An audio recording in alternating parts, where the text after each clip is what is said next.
where we see compassion as ultimately a kind of a natural instinct that comes out of our nurturing mechanism that we are equipped with by nature. So whether as mothers or parents, we have that ability to care for someone who is in pain. And that empathetic quality is very, very natural. And the Buddhists would argue that this comes from the very kind of virtue of the fact that we are sentient beings.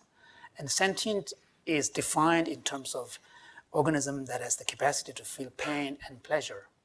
And pain is such a powerful experience that when we see someone in acute pain, without any thought process, conscious thought processes, we can immediately feel for that person or an animal. And that would be the default response. Now, the Buddhist would argue that in fact, to turn off, you have to act against the default mechanism, to really choose not to feel it. But the default response would be that of caring.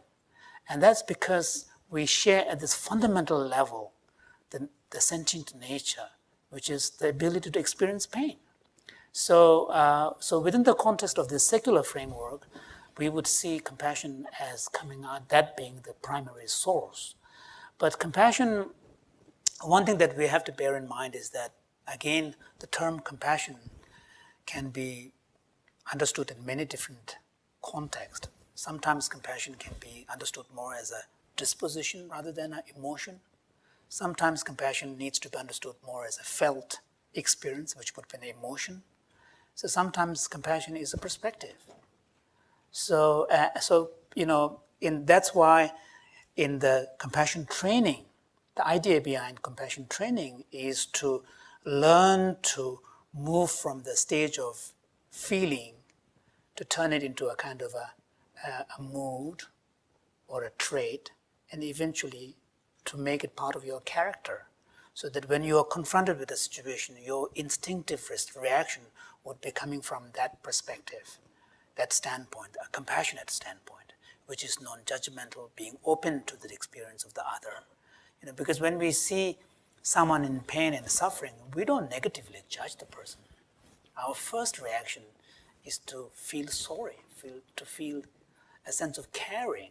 And then later on, when we go to the thought process, conscious thought process level, then we may start thinking, he did it for himself and, he deserved it. Then that's already we're at the thought kind of level.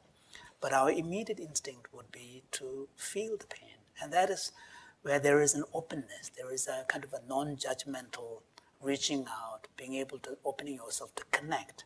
So, the ideal in compassion training is to train yourself to a point where your first reaction to a given situation would be coming from that standpoint. And you can see individuals like Mother Teresa, whom I did not have the honor to meet. Actually, I did meet her in person once.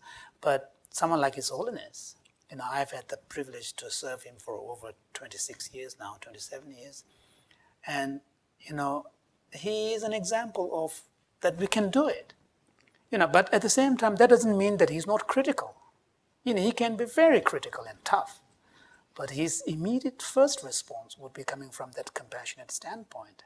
And imagine if we are able to do this, what would it mean in our own personal life, in our relationship with our spouse? Imagine the radical implications this would have.